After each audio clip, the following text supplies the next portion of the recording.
me introduce our first guest on episode 1 of the Struggle Bus Games podcast, SBG podcast.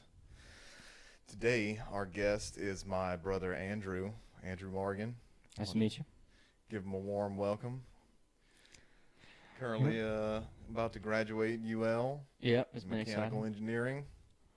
Well, I'm happy to be here. This is a experience of a lifetime, man. This is my first. This is not only your first podcast, but my first podcast. So, this is the Mayflower.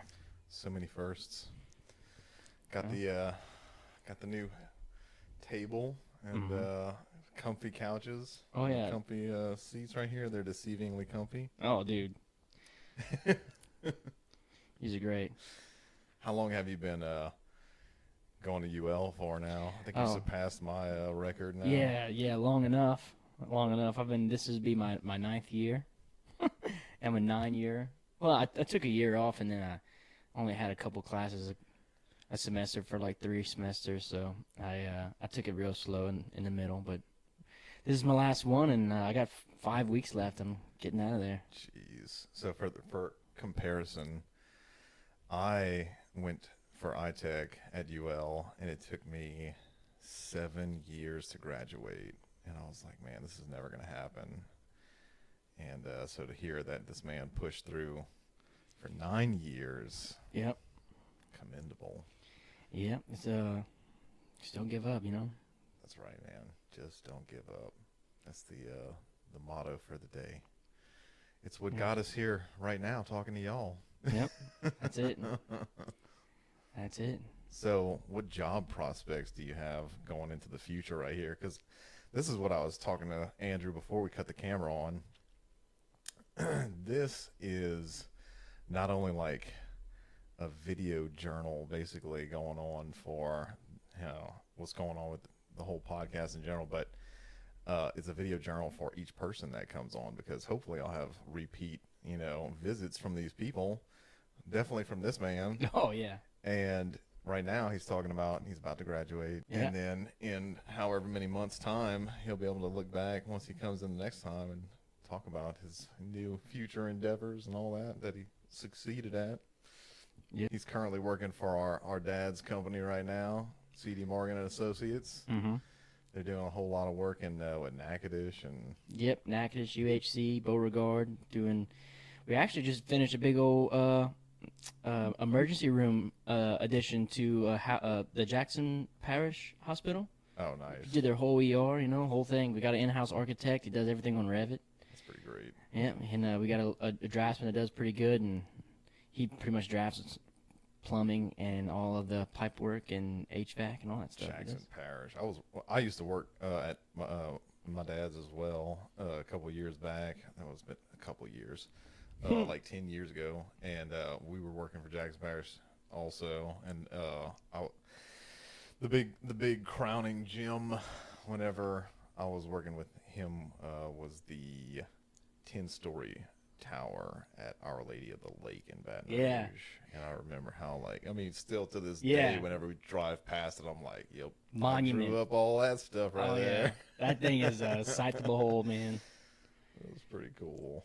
Dude, if you look at old hospitals versus new hospitals, Our Lady of the Lake was the first to look modern. It was of its time. It was something to behold, one of the 7 wonders, man. It was I used to I wish that we could get up some plans to show on screen of this, but the second floor, I still remember it, the second floor was where they had all those big operating rooms. I think I don't even know I think there was 4 or 5, might have been more, of those big operating rooms, and they all had very strict pressure control settings that they had to maintain, and to get all of, just a drawing of the HVAC looked like spaghetti on that screen. And I would always tell Kevin, I'd be like, man, I feel bad even just drawing the stuff, knowing that somebody's gonna have to go and put all this stuff into the physical world. Oh, geez, yeah, so crazy looking.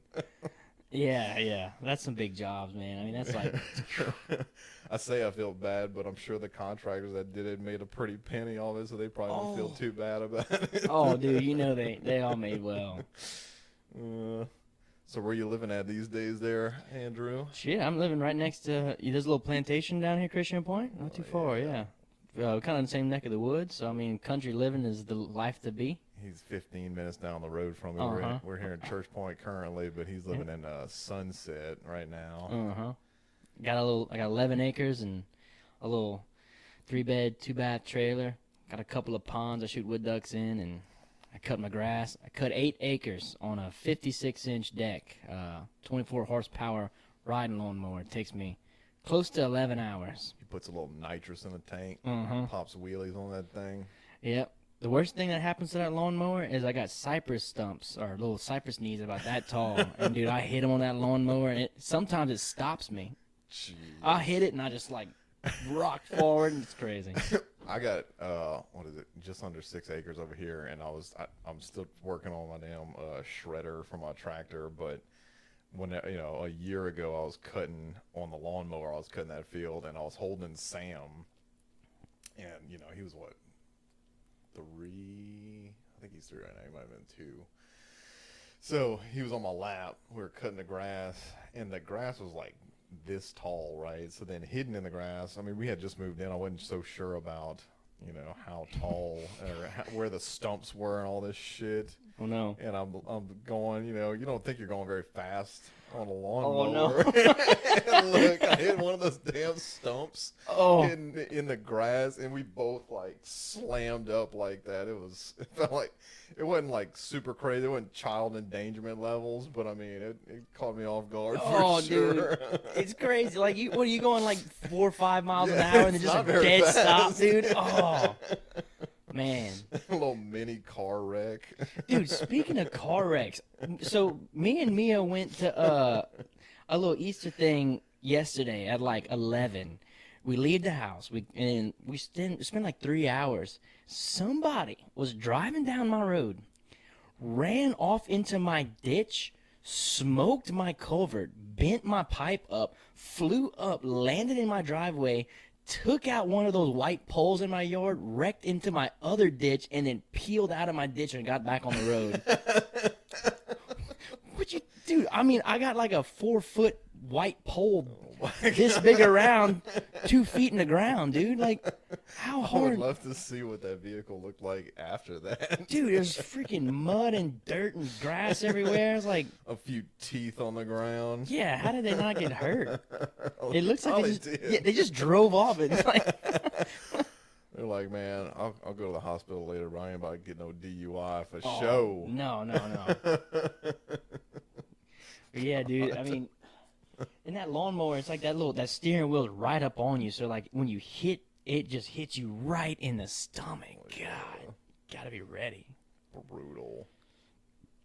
Yeah, we got springtime right now. I know everybody who's viewing this knows that it's springtime right now, but for the future viewers, it's springtime right now, and we've been planting and tilling up our gardens and stuff. And I made my way out there a couple days ago to we got another pop happening right here.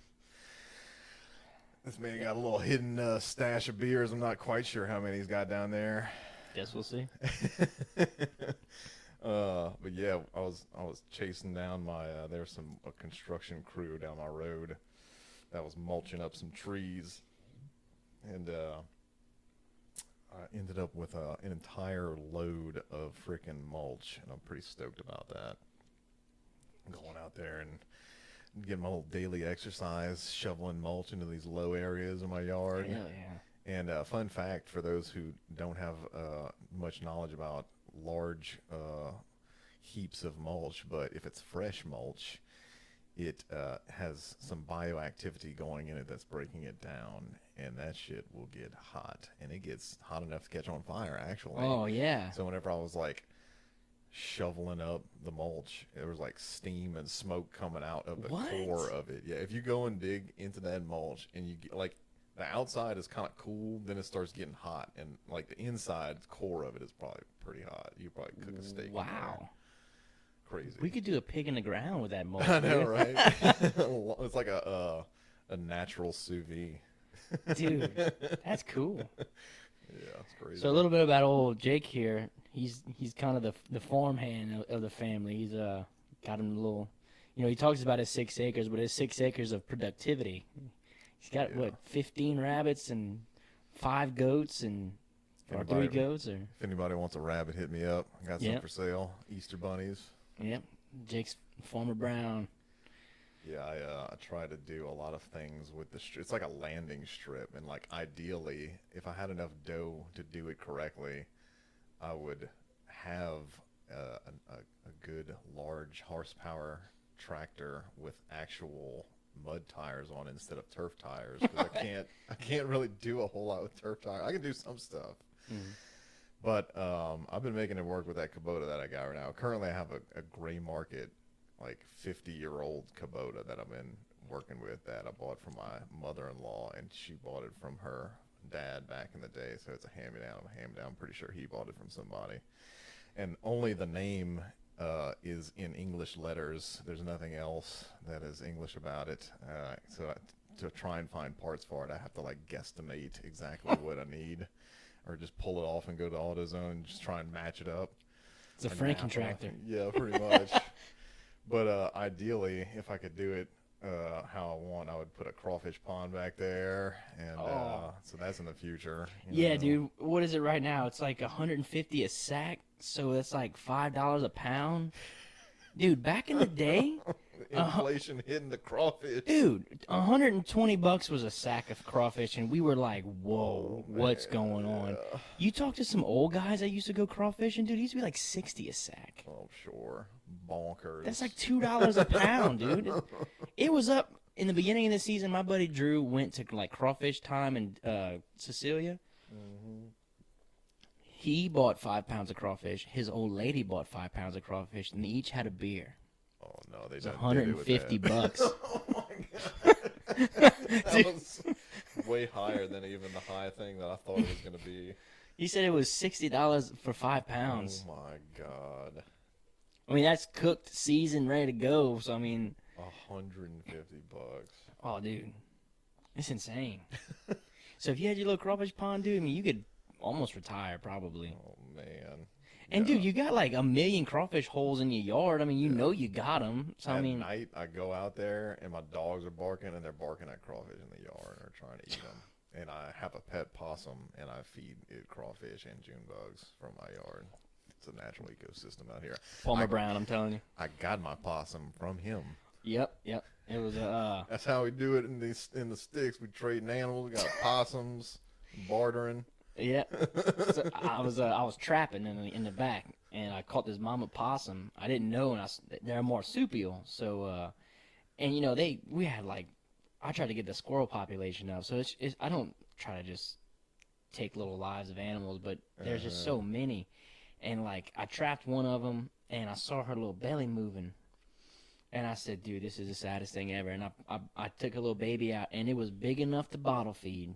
So I took one, and I literally went to the store and got the smallest little bottle that I could find. And I bottle fed this possum up till about, what, like a month? Maybe? 2 months?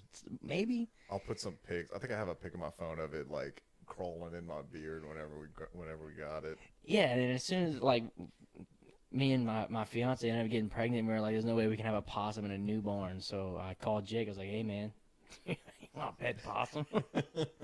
Gina's what, like 25 pounds now or something? Oh, she's pretty fat. I'll put some pics of it up in its full glory now, and she's fat and happy, eating dog food and June bugs. Hell yeah. Cicadas.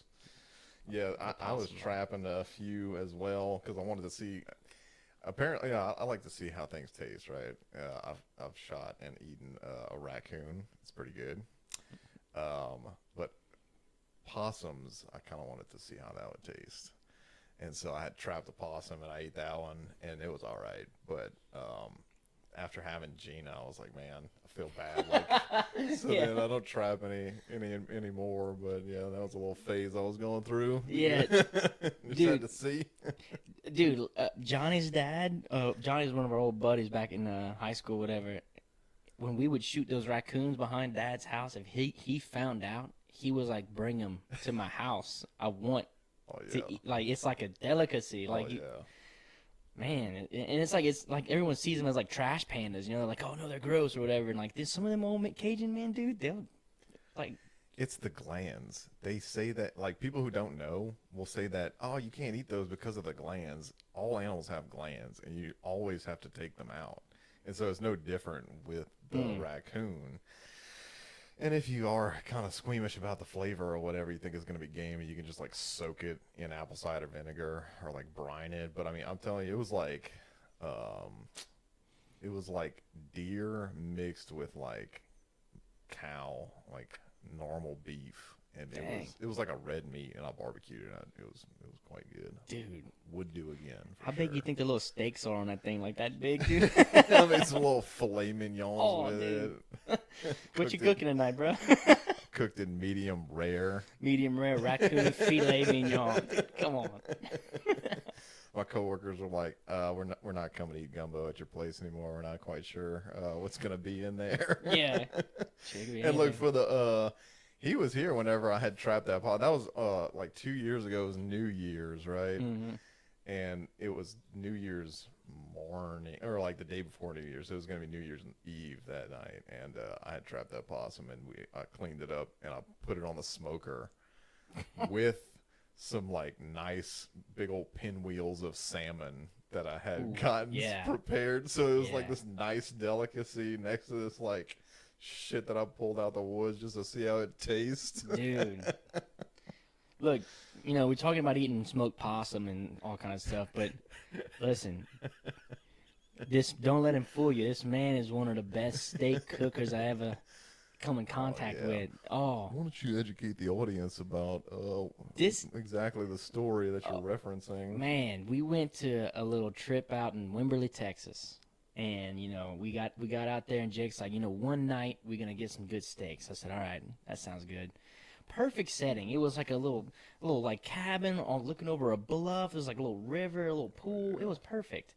And dude, one night we just sit outside and Jake gets after it. And I had never had Jake's steaks before. Well, let me interject right here. We got these steaks from a place called HEB, which if you're listening to this and you're in a location that has a HEB, you better consider yourself lucky because HEB is great. Yeah. We don't have that around here. No.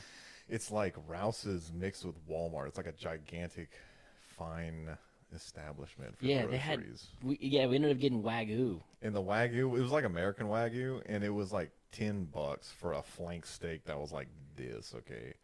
Bonkers. It was great. Continue. So he's like, yeah, let's get some steaks, you know, and I'm like, cool, you know, we get the Wagyu, we get some other, like, just, you know, normal cut, whatever, the A1 steak or whatever.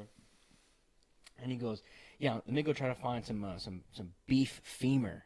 I was like, oh, yeah, what? I forgot that I did that, yeah. So what you mean he's beef, like the bone? And he was like, oh, dude, yeah, I gotta get the marrow out of that. And I'm like, Instagram what? did this to me. All these cooking shows that I see of people making the steaks and the bone marrow and all this stuff, this is what happens. I go and get all this fancy crap. Didn't you baked the femur and like you carved out the bone marrow and it made like this sauce with it, dude? Or like put it on top of the Wagyu. The Wagyu was like, I think I have a picture of that on my phone too. It was so tender, it like smushed apart in your mouth. Yeah, it was just like nuts, man. And like, okay, so the sauce was good, but it was the quality of the cook. I mean, the steaks were cooked just freaking perfect, dude. Appreciate Hot, that. fast. The top was like just seared perfectly. Oh, dude, it was like. Oh yeah. And then that sauce with the butter and the garlic that mashed it all up together. Yeah, so like, you know, that's got all kind of seasonings and stuff. Everything's real nice and beautiful and everything. And Sam was, you know, trying to eat. He was eating with us, dude. Oh man. And look, he's a baby. He's 3. So like, he's like. He was like 2 at this point. Yeah, eating this medium rare steak. Yeah, and he's like just, you know, with his hands just like eating it and everything. He's just trying to get this steak in his mouth and everything. He's having fun. His hands are covered in this, and then he gets something in his eye. And he takes his hand that's full of like hot seasoning and pepper and just rubs it right in his eye. I forgot about that. This kid knocks his head back. at a Just 90 opens his degree mouth up as much. and just as loud as he can scream. Dude, his eyes swole up and got all red, and we had to like hold him over the sink and wash his eye out. Man. You know that had to have hurt. He learned that day. That's what he Yeah. did. He learned. Oh man. But yeah, dude, yeah, this man can cook. Dude, you know what else you cook really good? That spaghetti squash. Oh, yeah, I hadn't done that in a while. Oh man. If you haven't tried spaghetti with spaghetti squash instead of noodles, definitely try that out. It's pretty good. You should put your recipes up for this stuff, dude. I can just tell you right now, all you got to do is go to the grocery store, get you a spaghetti squash, cut it in half and take the guts out of it, the seeds. Put a little bit of seasoning and oil and flip it down on a pan and then bake it till it's like soft. And then you scrape the noodle part out with a fork, and it's like full of beta carotene, and it's like dense, and it's much better for you than regular noodles. Yeah. Definitely give it a try. Yeah, it's Yeah. good. I do like cooking. It's one of my more favorite activities, especially whenever I can drink while I cook. That's like peak happenings right there. Oh, dude. I recently been getting my rice game up to par. For those of you who don't wash your rice multiple times before you cook rice, you're dirty heathens. You need to definitely wash your rice. I was in that same camp with you where I didn't know. I just wasn't educated. Still am. It makes a gigantic difference, and I'll tell you why. Because you're supposed to, whenever you get rice in a bag and you dump it out and you wash it out, or you put water in there, it's like opaque and it's milky. That's like chaff and like dust particles from them processing the rice, and it's got a lot of starch in there, right? And that acts like glue. So if you don't wash it out, it's got a bunch of impurities that affect the flavor in it as well. But if you don't wash that out and you just leave it in this like glue water, that's how you get rice that is like it's like a big block of goo rice. And whenever it like all smushes out in one clump, Yeah. instead of each individual grain of rice kind of moving dynamically, it's like one huge, spatula full of soft, nasty rice, right? Really? That's how it ends up like that. If you wash your rice like 3 or 4 times, like put the water in there, swirl it around, dump it out, do it a few times until it's like a little bit clearer. What, It dude? majorly affects the texture of the rice. I thought that they just washed it because they're like, oh no, the starches are bad. I didn't know it affected the quality. What? It 100% does. I didn't know either until I started doing it. I was like mind blown. And if you're watching this and you haven't done that before and you try it out, it's going to be on YouTube, this video. Put in the comments section Yeah. how your rice cooking was affected by watching this episode. Dude, oh man, I'm never cooking rice the same. Yeah, because I get my spoon and like I pick it up and it's just this big clump of rice and like it's sticking to the Yes. spoon and everything. I'm like having to like pretty much like push it off the spoon with Yep. my finger, and I'm like, And I it's mean, kinda growing up gooey. eating rice your whole life is just that's how it was. Yep. So I mean, you don't really know different. And if you put a little It's bit of insane. butter in there, it helps make it to where it's a little bit nicer too. Nice. I'll give you this other pro tip. So, I enjoy making quinoa from time to time. Do you enjoy making quinoa? I've only ever eaten it. I don't think I've ever made it. How many times have you eaten quinoa, my son? A lot. I get the little bags you heat up with. Uh-huh. Yeah. I mean, So, here's another pro tip. Did you know that you can make quinoa in a rice cooker? what is it? Hold on. It's Let the me get same way. You don't have to rinse it out though. what, like can rice, just- like normal yeah. rice. You can take quinoa from the bag, dump it in a rice cooker. You don't have to rinse it out though. I don't anyway. You probably could, but I find it's more difficult than rice, and I find that doesn't really affect the flavor. Maybe in time I'll learn differently, but as of right now, not so bad. But so you put the quinoa in the rice cooker. Put the water. It's the same water measurement too as rice. It's the 1 knuckle deep above the quinoa level. And what I do is I put some chicken broth. It's like powdered chicken broth or chicken stock, powdered chicken stock. Put a little bit of that in there. Put some garlic and put some butter and let it just do its thing. And all of that stuff combined makes it to where, like, whenever you eat rice, especially like if you're not from Louisiana or eating.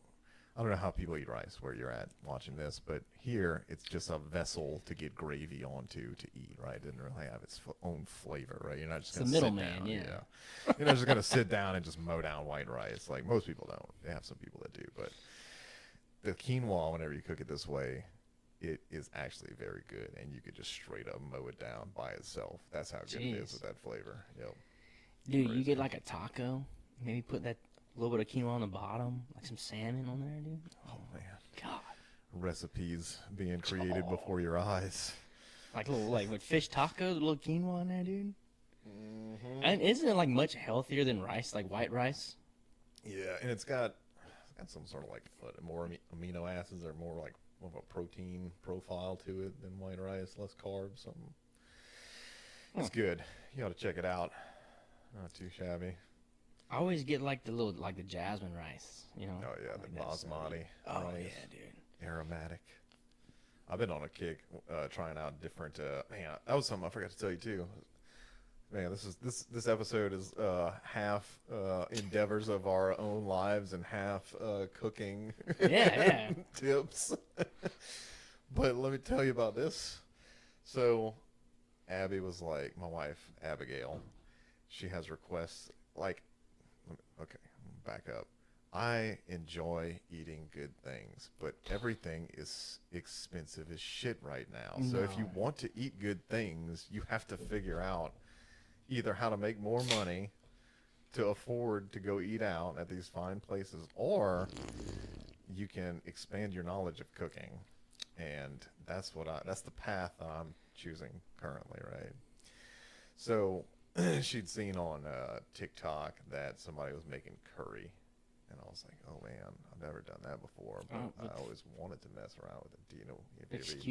Excuse my French. I don't know. Curry. So I'm not sure which like nationality makes curry, but I think it might be like Indian type food. But the way that I did it, it's a lot of turmeric that gives it the yellow. It's like a yellow, creamy type savor. It's more sweet than it is savory, and you put it over rice. And I did like pork chops in there. Oh, nice. And but what do you mean you did it in there? Like you put? Yeah, so like I cooked a bunch of pork chops, like browned them, and then you put in your vegetables, and then you put in some turmeric, and you put in some. There's a couple other things I can't remember exactly, but it was coming out real good. And then the TikTok video said, "Oh yeah, you put in a whole can of what is it? Cream of coconut." And I was like, "Okay, whatever." No. I go to the store, get a cream of coconut thing, pour that whole bitch in there, and I'm like, "This is thick and like." It doesn't look like cream. It looks like icing or some shit. Like it doesn't. I didn't even think to like taste it. Okay, pour it out, scoop all, empty the can in there, and I'm like looking at the can, and I'm looking at the pot, and I'm like reading the contents of the can. I think it was like 10 servings in that can. Oh, you got and 19 grams of sugar per serving. It was like a 2 liter or more of it was like pretty much all sugar. You got coconut paste.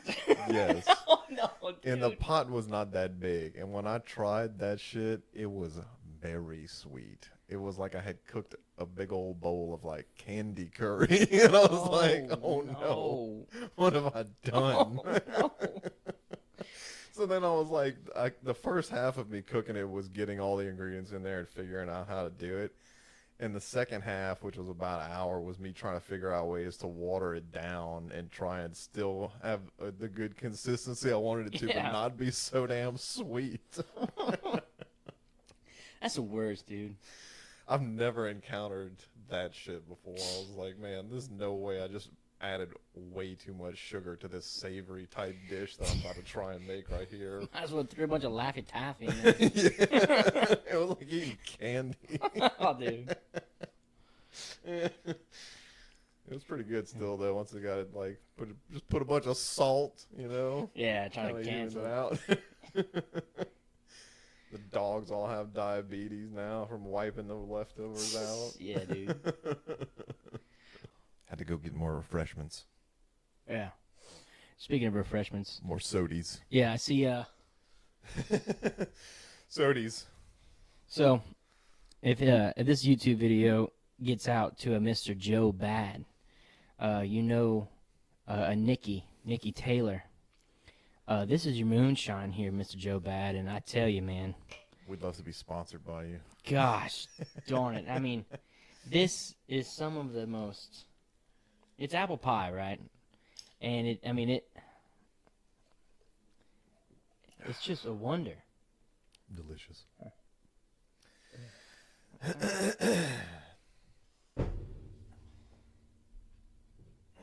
Mr. Joe Bad, I don't know where you from or where you at, but Cheers. you make a good moonshine, man. Very good moonshine. Oh yeah.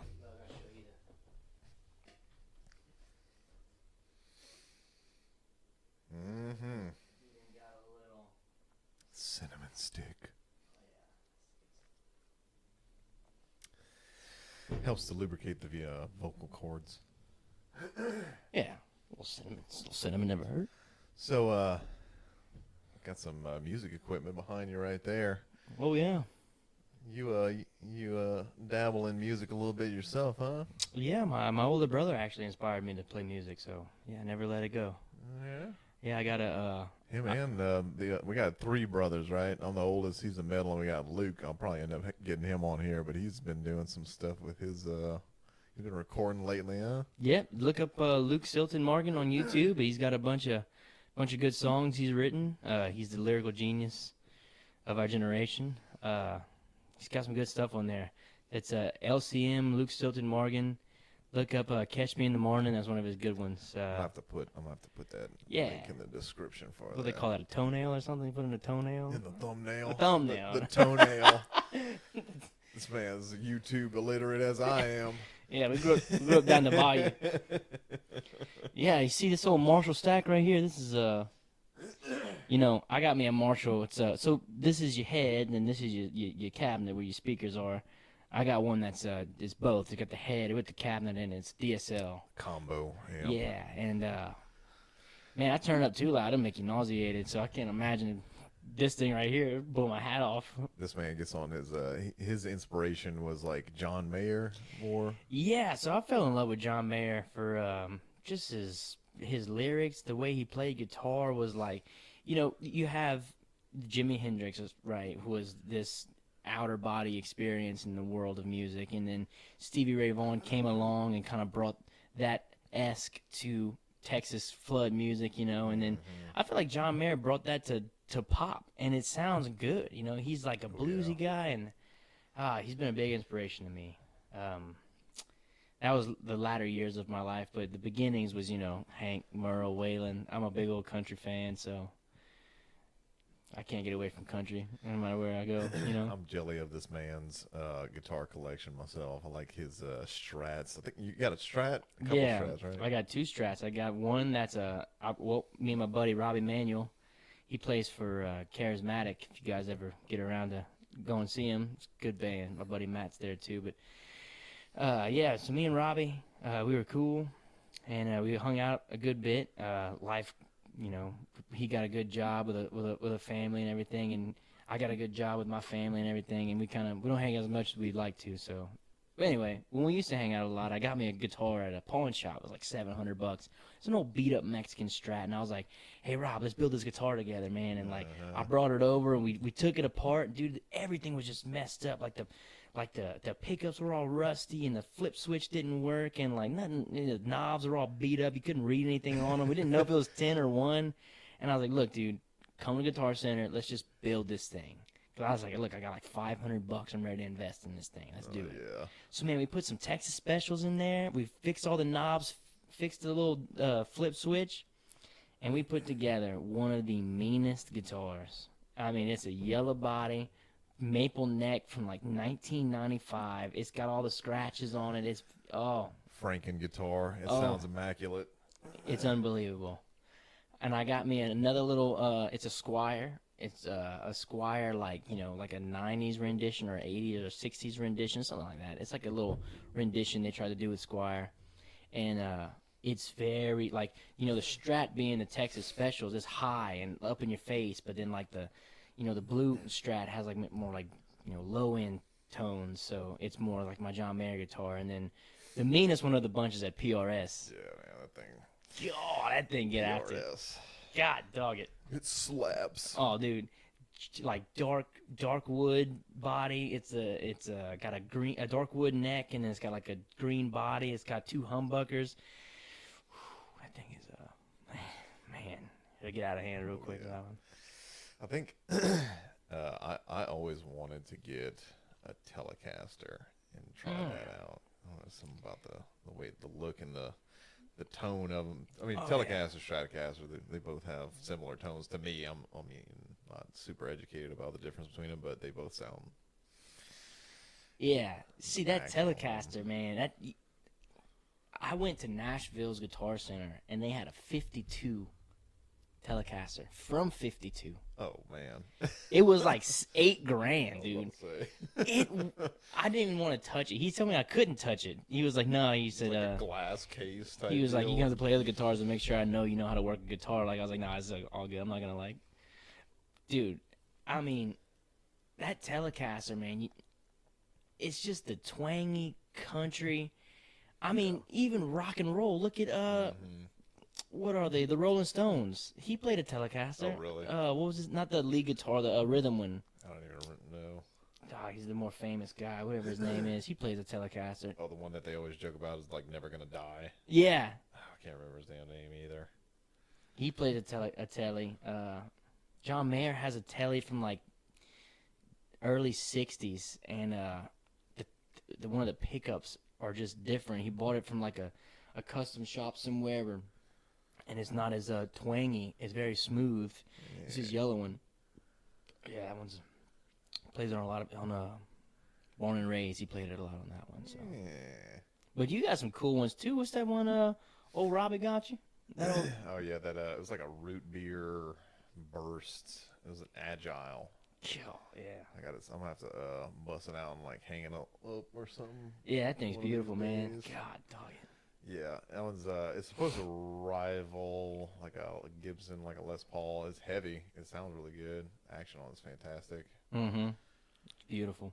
Definitely dig it. But my favorite one, it's in the case right there. You can't see it, but I saved up back in the day, like 15 years ago, and bought this Crimson Swirl RR3, a Jackson RR3, and it stays in the case the most out of all of my other guitars because the Floyd Rose tremolo on it is, man, maybe, I don't know if I got one that's not so great or I just haven't handled it correctly or something, but that thing has caused me more grief than, I don't know. I love a whammy bar, but man, it's just rough. If like, I know in general, if you pop a string on a Floyd Rose, you got to retune the whole thing, and then you got to feed the string back through a certain way. But it's just so rough, and it's hard to stay in tune. God, and it's already hard. Restringing the guitar is already just like a. God, it's such a Oh long yeah, you got process. to cut that like bolt off the end of it, and with an Allen wrench, open up the back, and then feed this string into the bridge of it, no. and then lock it in, and then string it up like a normal. Oh no. And I've brought that guitar to more shows than I could count, having tuned it, played it enough, and then retuned and made sure that it was good, bring it to a show, and then get up on stage and I'm doing my sound checks and it's out of tune. And you have to get an Allen wrench out, go through the whole process of tuning each string and micro tuning it. There's like, you tune it with the big knob on the front, and then once you get them about where they need to be, you got to lock the neck with an Allen wrench, and then you go through the process of tuning it again, and then they have some little micro tuning nuts on the bridge of it that you got to then go and specially tune each one. Oh yeah, yeah, yeah. Well, you have time for that, right? Because you're busy, putting Man. together the whole show, And then, like you're so stressed because you're at the play in front of these people, you're nervous, and now you got to like, oh no. And look, if a string breaks with a normal guitar on stage, you can play it off. You can still play the rest of the strings, and nothing's with a Floyd Rose. If a string breaks mid song, you got to put that guitar down because every other string is going to be out of tune. Yeah, just stop the song mid song, dude. Because the tension of the other strings is what's keeping the one that popped in line. Yep, it's dude. out. No, the only guitar that I got a whammy on is that yellow one, and I took it off. I don't even mess with it, but it ain't a Floyd Rose. I mean, it's just I keep the little nut on the end of it, so it ain't nothing like that. But I don't even, because every time I mess with the Floyd, I feel like the strings slip, and then after the like tuning is God, different, dude, it's not worth it. And I don't even really use a whammy bar all that much, It's like it's really not my style, so I just took it off. But you played all that freaking the metal. Yeah, the boys are back in town and all kind of stuff, and Ozzy Osbourne, and he was the okay. This is way back in the day. Yeah. This is in the Chris Jew era. Whenever I was in a band, he's probably gonna be my next guest on this show, dude. Oh, I was like 8, and you were like in a cover band for Metallica playing at the Cajun Dome, dude. And I was like, how did you get on this big stage? Like, I don't even know. It was like a band battle of the bands thing. We just happened to somehow get on there. It was so tight though. God, dude, you were a full blown rock star back then, man. You were like, that was like your thing, dude. We were 100% Metallica cover band back in the day, and then we went through a couple iterations with multiple bands, and then my last band was High Octane, and now the bass player from that band has gone off to be in L.A. Rocks, and I'm going to end up having him on the show at some point to tell his tales of his ventures. But I played in that band for a little while, and it was great, man. I enjoyed it. So it's crazy to see, all the heights that they've gotten to. I've seen some of the crowd pics from his Instagram. It's crazy. Don't let the mohawk fool you. He used to have hair down and like pretty much his butt cheeks, and then he just this skinny, heavy rock dude, just like shredding on the freaking V guitar, dude, the flying V, just like singing high notes, and just I don't know. You had to be there, I guess. Now we just get drunk and play acoustic songs out on our porches. Play Hank Jr. or something. Oh, dude. So, being that you're on a podcast that was created about trying to do video games talks and stuff, gotta ask you, because I'm gonna end up asking every guest, what's your favorite game of all time that you've played? Can I have more than one answer? You sure can. Okay, well, I would say I'm going to be mainstream here and say that my favorite nostalgic game there ever was the first Doom that we used to play on. That one. You can't beat it. It's just for the love of original games and just the thing that started it all, Doom. It's just... They have a genre that they have coined that type of game as, like Doom, Duke Nukem 3D, that kind. It's called a boomer shooter is the name, and they make boomer shooter genre games to be just like that these days. And people have gone so far as to like use the original engine that they made like Duke Nukem with now and make new games with that. But I mean, dude, I was a kid, right? I mean, I was like 4 or 5, and I still remember like you and Dad over a Macintosh like playing Doom. That old Packard Bell, that's what that was. Oh, okay, yeah. On MS DOS. Oh, dude. You have to like load it up from text. Little like cellular wind up thing, dude. The music for the game came from the computer tower, not the speaker. No, there was no speakers. It was like generated from the whole. I don't even know how they made those sounds. Yeah.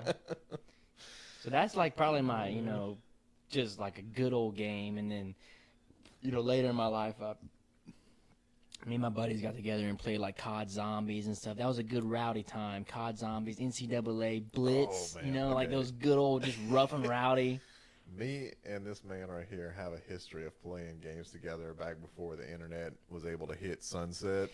Yeah. And we played Blitz 2 the league, and we played. Was it like the first Call of Duty? It was World at War with the zombies. Well, it was that one, but what was the one where we had the flashbangs? You remember that? Oh, that was like Modern Warfare or something, dude. And it was it was the one with the shipping. The shipment was the fucking. Oh, dude. That game, we just got our shotguns and just like ran as fast as we could, dude. Oh. It was a small map, and me, Luke, and him would all be playing on there. We'd all have the class that dropped a grenade when you died. And the tactic was you would run around and just if you saw somebody, you just instantly flashbang, even at your own feet. And if they killed you, they couldn't get away because the level was so small. You dropped a grenade, you were flashbang, you couldn't get away, you just blow up. Oh, dude, it was just destruction, dude. Man. And sometimes you'd spawn right in the spot where you had just died. So then you would be on top of your grenade that you had just dropped, and then you'd die from that. Oh, dude, we were, and like, it was so cool because, like, if you could somehow get a couple of you killed, and then you had, like, one package drop, dude. It was like it was like you big... get the Black Hawk with the minigun on it. Yeah. You could just circle. Oh, dude. I forgot about that. God, dog it. And you would just, because it's like a little small mat. You don't have to move the thing. You just like move your little camera around. And, God, dog it. There's no hiding. No. Yeah. So good. I mean, that just, and dude, you know. World at War, yeah, I remember that one. Whenever you had that one had like dismemberment, so you could like hit each other with the RPGs, and your leg would fly off, that was or like so you good. call in the artillery or the dogs. Oh, the dogs! They would just wreck you, dude. I remembered about that. Yeah, you'd like call them in. You weren't sure if the other person had them, like, because you were trying to count how many times the other person had killed you. Yeah. So you were like, man, shit, was it like 10 times, 15? And then you hear the dogs coming. You're trying to get the high ground, dude. You know? Oh, it was so hard to kill. They were so fast. You just couldn't. You'd be like trying to shoot the ones coming up on you, and then a couple would come from behind and just rip you apart. God, dude. It was the not knowing before you heard them. That was the pivotal point. Dude. Oh, man. That was just damn artillery. You know, the glory days. Dude, I love the way that video games have progressed, like with the visuals and the craft, but they took that away with all the headphones and you don't play with your friends like LAN anymore. Party style. Yeah. Okay, I hear what you're saying. Okay, and it has been like that. At least for us, probably has been like that for a while. But have you heard of Helldivers? That is a game that has just come out recently, and it's pretty fun, and it's bringing it back to the like camaraderie days. Oh, they need, fantastic. dude. I'm 100% about that. You got to look it up, and it's cross-platform. So if you're playing on like a PlayStation, you can play with people in the same party on computer. See, I can get behind that, dude. That's like, it's the inclusion that I like. Yeah. You know.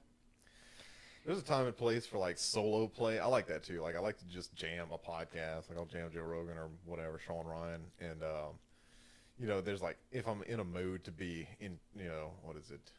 Like a basement dweller mood. And I just want to like work on a game or like play a game and listen to something. Single player is cool. But I definitely miss being like in a party with people trying to accomplish objectives. And man, that Helldivers 2 is what just came out, and like it's great because they really nailed the theme. It's like I'm gonna have to show you the little trailer. Even is great for that. They like went for a Starship Troopers. Have you seen that movie? Starship Troopers. It's great. It's like overly dramatized, overly dramatic. We'll blame that on Joe Bad. Yeah. Like everything's about like democracy, but it's like managed democracy. So they're like trying to cleanse all these worlds of the bugs for like resources, right? And like they're on the right side of history, but they're like committing all these war crimes, and they're like, we need you for democracy and all this shit. No. And like it's pretty great though. But yeah, I definitely miss that. And then also, the League. Me and him used to play Blitz on. Yeah. Was it It's Xbox 360? Yeah. It was Dude. Blitz 2, and in that game, it's half about football and half about the horrible injuries that you can incur on each other in football. Yeah, And yeah. we would sit there, and that was whenever Dad had he had bought that big ass like a crate of this type of gum that was supposed to be good for your teeth. You remember that? No. You know, No. it was like a crate of this gum, and this man and me love to chew gum. You understand? A pack Dude. of gum is a serving. Okay. So we would take each a pack of this like special like dentistry grade gum and chew the shit out of this gum and play and never score a point on each other so that we could go into like quadruple overtime and just injure the piss out of each other's characters. Dude. And everybody on the field pretty much needed to be in a wheelchair. Yeah, yeah. And the cool part was like when you injured somebody, it showed like a medical close-up little animation of their X-ray. shit breaking. Yeah. And it was always like you like headbutt some dude in the head, and it would like break open his skull. It would show to where you could like see sunlight on his brain. Yeah, dude. And it would be like out for 3 plays. Dude, do you remember when you could like contusion one of your nuts and it would bust off the string? It was horrible, vivid, like Visuals Oh, of the dude. shit. And you like, could the- like inject your players with like steroids to help them recover faster. yeah, they would like shatter their femur in half, get one shot and they're back on the field. Like, what even? Out for 1 season. His Yeah. spine snapped in Oh, half. dude. Yeah, well, you know, camaraderie like that, and then it moved on to like, I'd say the best modern game that I've played is either GTA 5 or The Witcher 3. Oh yeah. Oh, those two, come on. Or Red Dead 2. See, Those are just masterpieces. I never played all the way through Red Dead 2, mostly because I was playing through it, then I had kids, and it's hard to play that game. Like, I can play Elden Ring in front of my kids, it's not so bad, but whenever you're, like, blowing a dude's head off with a shotgun, and it's, like, skull fragments are hitting Yeah. the camera, Yeah. it's kind of hard to be like, oh, he just tripped, son. Yeah, That's yeah. what happened to him. Yeah, Yeah. so it's more difficult. But, Yeah, dude. I will say I did enjoy Red Dead a lot when I was playing it. I played a lot of GTA, obviously GTA 5, but I remember whenever you were telling me about Skyrim. Like, I never played, The Witcher. I remember when you were telling me about how much you were playing through it, and I could tell how much he enjoyed it because what was it like, you buzzed through the first one, or the original game. Yeah, it was like The Witcher 3, like they're just the bare game, and then And then that like, Blood and Wine expansion. yeah. Oh, dude, the Blood and Wine expansion was fantastic. It was like the vampire was just big and gory and exactly what you wanted in a Dang, vampire. I wish I would have gotten through all that. And dude, I ran through. I didn't like run through it like the whole run through a video game, but like I spent so much time playing The Witcher that like I just got such an OP character. And then like my girlfriend at the time bought me the Blood and Wine. I had to start over, but dude, I wasn't even mad.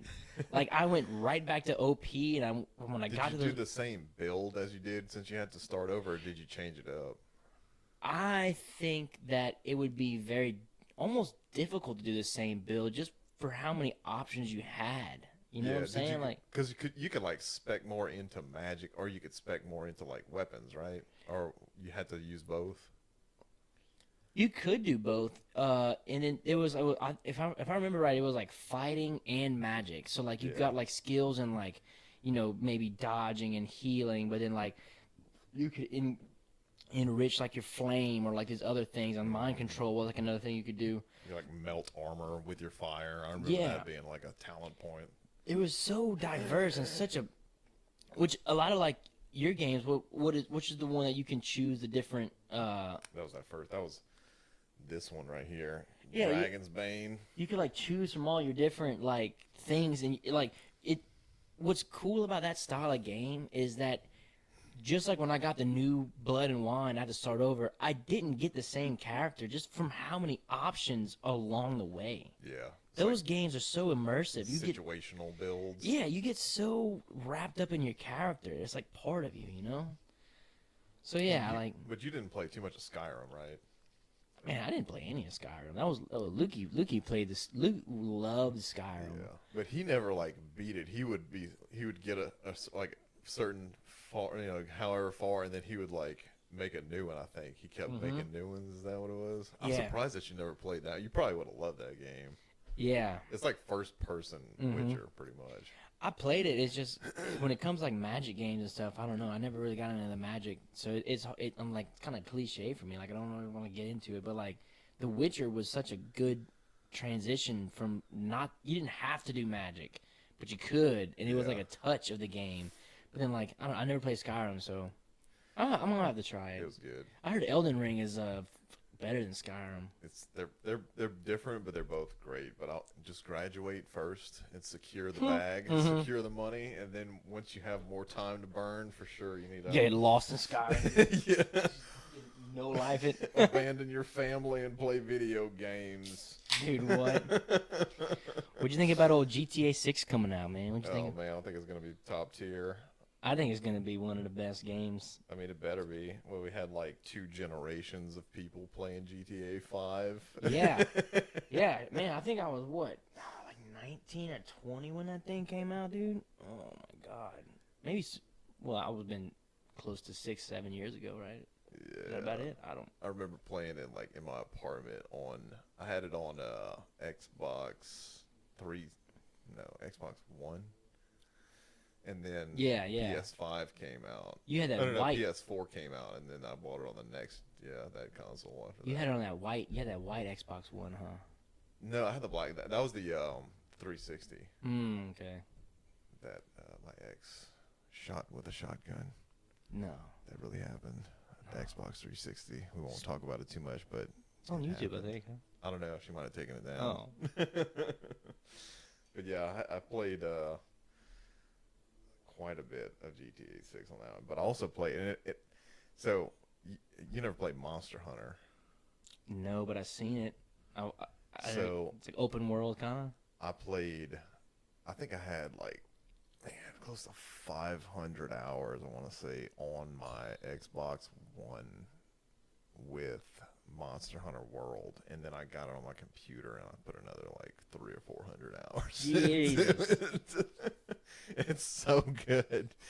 And I like used their progression model in one of my games to where, because basically with that game you like kill monsters, like there's no like small monsters to kill. I mean there are, but the focus is you're like hunting one specific monster on a mission.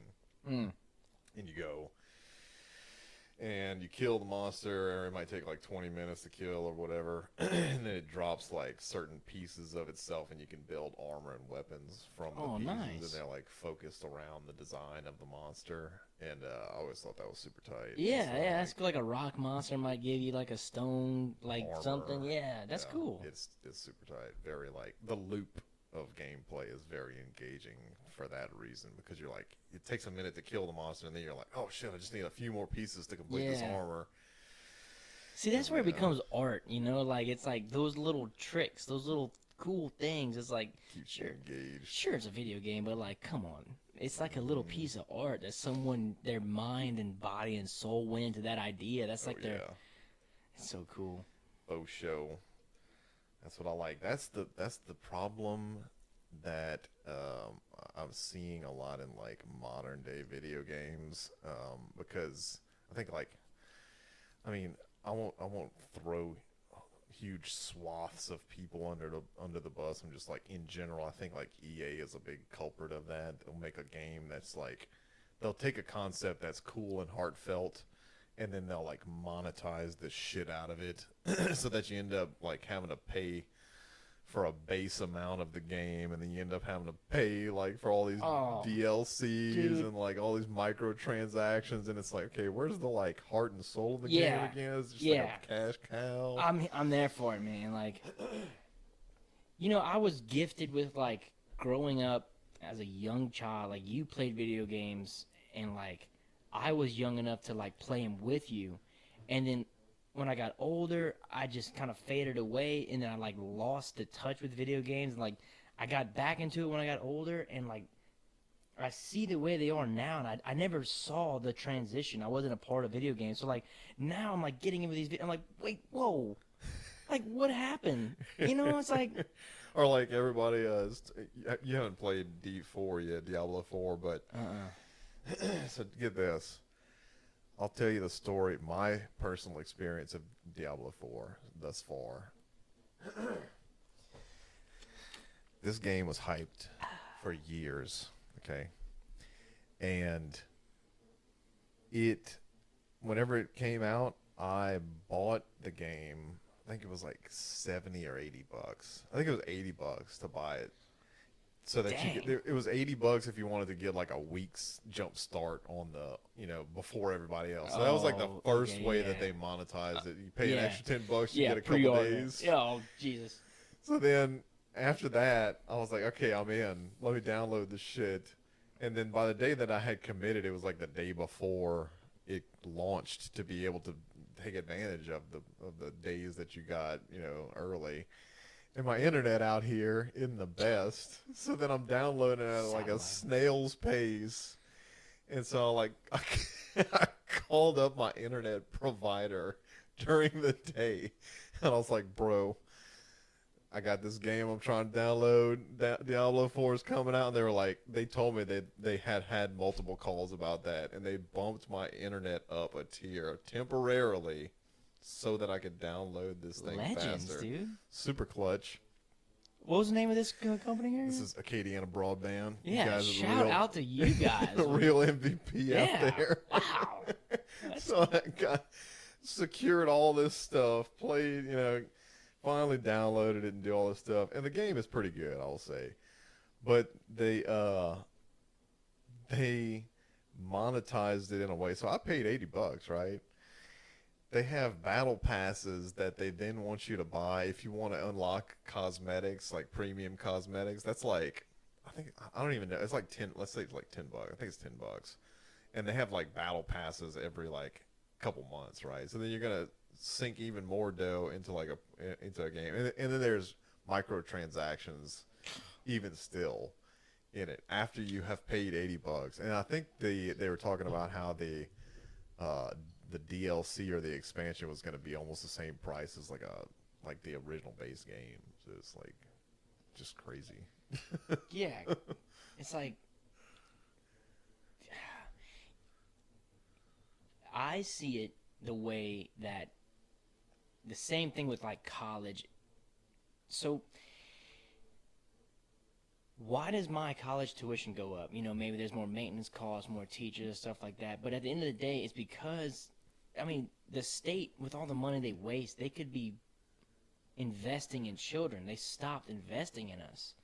And the same thing with like video games. Like they stopped caring about us getting together like good old boys. They want that money from you, man. It's like, come, you guys are missing the point. Like the point was you get together with your friends and you get in the little room, turn the lights off, and you just jam out your favorite video game. Those memories, dude. Oh yeah. You don't have those memories. Like your friends in your ear now, like on your headphone. Like you don't. You're not like LAN parties in physical form these days. To some degree, I guess they are. But like, yeah, I remember whenever like you had to bring a TV and bring your console. Yeah, how many times did I load up all of my games, like my entire thing? Like we go to my buddy's house. All right, I'll get the controllers, like, I'll get the games, I'll get the box. Like don't forget the three, the yellow and the green, and the little cords. Yeah. Oh my god. Yeah, like don't forget. Like, you forgot one thing, you were screwed. Yeah, there's no going back. Your parents dropped you off. Yeah. Now you gotta go play outside. Perfect. Like, dude. Oh man. Damn it! I forgot the power cord. Oh, God. All right, let's go jump in the gully or something. Yeah. Oh, dude. Man, the new generation will never know the struggles of growing up early 2000s. Man, that was so fun. Oh man, well, it's been fun, man. Yeah. I'm glad to have had you on the show. First guest ever. Glad to be here. We're gonna catch back with Andrew in a couple months and see where he's at. Yeah. Well. Peace out, peeps. Later.